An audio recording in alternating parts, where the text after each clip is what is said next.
Hi there, it's RC again, and I've actually had my Mac for just a little over a month now, and I just want to show you guys some cool features that I found interesting about the Mac. Now let's say you wanted to take a screenshot on a Windows-based computer. What you would normally have to do is you go to the screen you want to take a screenshot of, you would press print screen on your keyboard, then you would go to your image editing software. In my case I would use Photoshop. You would paste your image, then you would go to File, Save, and save your image. Now that's fine and everything, like you get your screenshot, you get what you want, but the problem with this is it wastes a lot of time. So let me show you how I would do it on my Mac. So here we go, we'll go back to the screen that I was on. And on a Mac, all you would actually have to do is you would hold Apple, Shift, and then press 3. And what that actually does is it saves a copy of the screenshot directly to your desktop. So as you can see, there's a screenshot I just took, and it was saved directly to my desktop. Now the other cool feature about this is instead of only being able to take one screenshot at a time, I could actually keep taking screenshots over and over again. So here I am, I'll take one screenshot, go to my next screen, take another screenshot, go to my next screen, and take another screenshot. And that actually saves all the pictures directly to your desktop. So as you can see, here's one of my screenshots, here's another one of my screenshots, and there is the last screenshot that I took. Now another cool feature about the screenshots, this is like another added feature, is let's say you're at this article and you only wanted to take a picture of a screenshot of the article and this picture of Lady Gaga.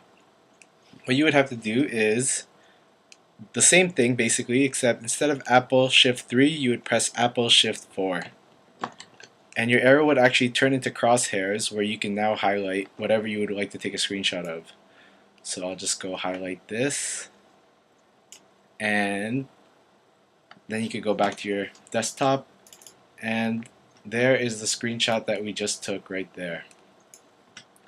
Now another thing you can do is, let's say you want to take a screenshot of a window. Let's say I just wanted to take a screenshot of this window. What you would have to do is, again, Apple Shift 4.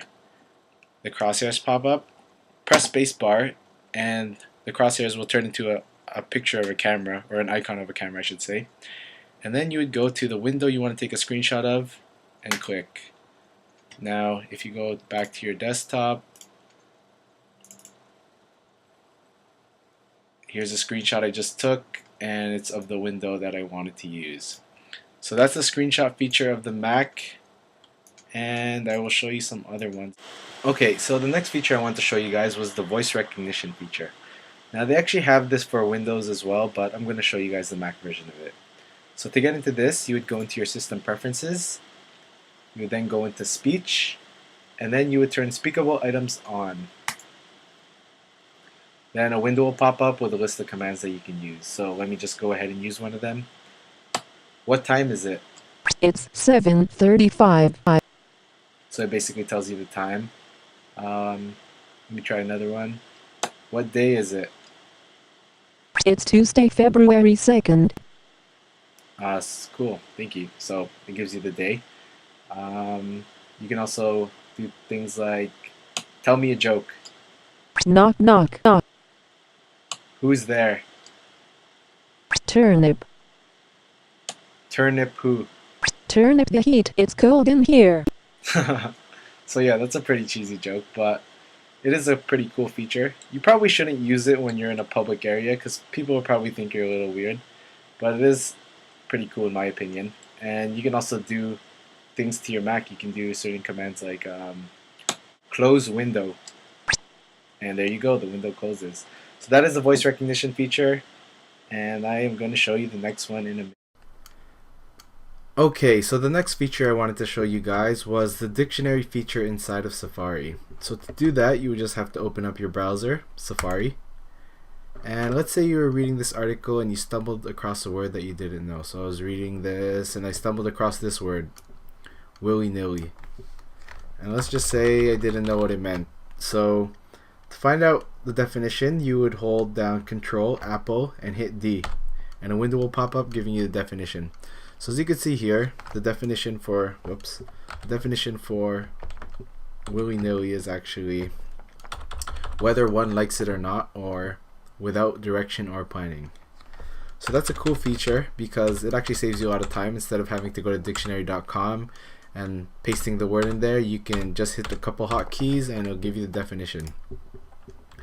Now the cool thing about this feature is you can actually do the same thing.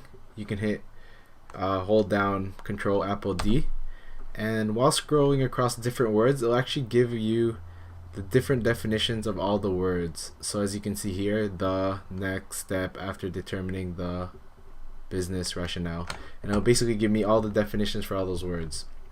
Now if you want to go into more detail, you can actually hit the more button and a window will pop up giving you a more detailed definition.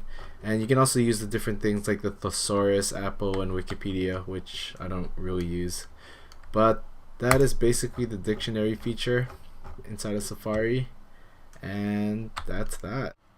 So the next feature I want to show you guys was voiceover. Now you could turn voiceover on in two ways. Either you could press Apple F5, or you could go into your system preferences, then universal access, and then you would turn voiceover on. But I actually don't like this feature too much because it like speaks every time you do something. But the cool thing about this feature is if you didn't want to use your mouse, or if you don't have your mouse, you can use this feature and you can use it to navigate without using your mouse. So I'm just going to turn it on, and it's Welcome to VoiceOver. VoiceOver speaks descriptions of items on the screen and can be used to control the computer using only your. So basically that window pops up and it gives you a tutorial of what VoiceOver does. Now the cool thing I do like about this feature is you can go into Safari, for example, and if you were too lazy to read something, I guess, you could turn this feature on. Boards. Ontario's 9,000 community college teachers will vote on a so-called final contract offer February 10, and the union has moved its strike deadline as a result. The deadline had been at voiceover So yeah, off. basically, it reads it for me. Another thing you can do with this feature is you can actually change the voices. Like, let's say you just didn't like that voice. You could go into here and change the voice. So here I am. I'm going to go change it.